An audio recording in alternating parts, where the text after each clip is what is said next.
Today we're going to talk about Kush and the Nubian Empire. Now, I really enjoy talking about the Nubians because, unfortunately, when we study world history, all the images that, or at least a majority of the images that we get of the people of Africa is a history riddled with exploitation, being conquered, slavery, and while all those things are certainly undeniable and a necessary part of learning of African history, they don't tell the complete story. And we don't get to learn about how wealthy and powerful and intellectual and skilled many of the African empires were.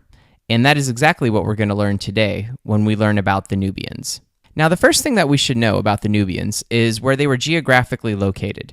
They were in the southern hemisphere of Africa, so they would be below Egypt. However, they got to benefit from many of the things that the Egyptians benefited from as well, such as the Nile River, which provided them food and floods, much like the Egyptians, and also many of the cataracts, the fast-moving rapids that protected Egypt from invasion by water, also protected the Nubians as well, which allowed them time and space in order to grow their empire in their capital city of Kerma.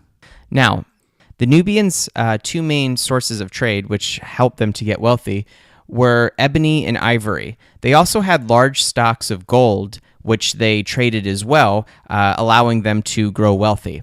Now, since Nubia was so close to Egypt, the influence of the Egyptians can be seen all throughout the Nubian empires, from their hieroglyphs that they used to their pyramids that they built for their royalty. But you may notice that the pyramids that they built were smaller, but they still served the same function.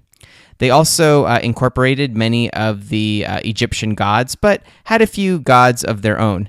Now, around the 1500s, the Egyptian pharaohs were getting worried that the Nubian Empire was growing too large and too strong, and so they launched an invasion and conquered the Nubians for approximately 400 to 450 years. Now, around 1000 BC, the Nubians regained power of their land and pushed the Egyptians out of their territory. And one of their kings, Kashta, actually launched an invasion into Lower Egypt, and then his son, who's very famous, Pianki, gathered up his armies and wound up conquering all of Egypt. And that's what started the 25th dynasty. And the 25th dynasty is when the Nubians actually ruled Egypt.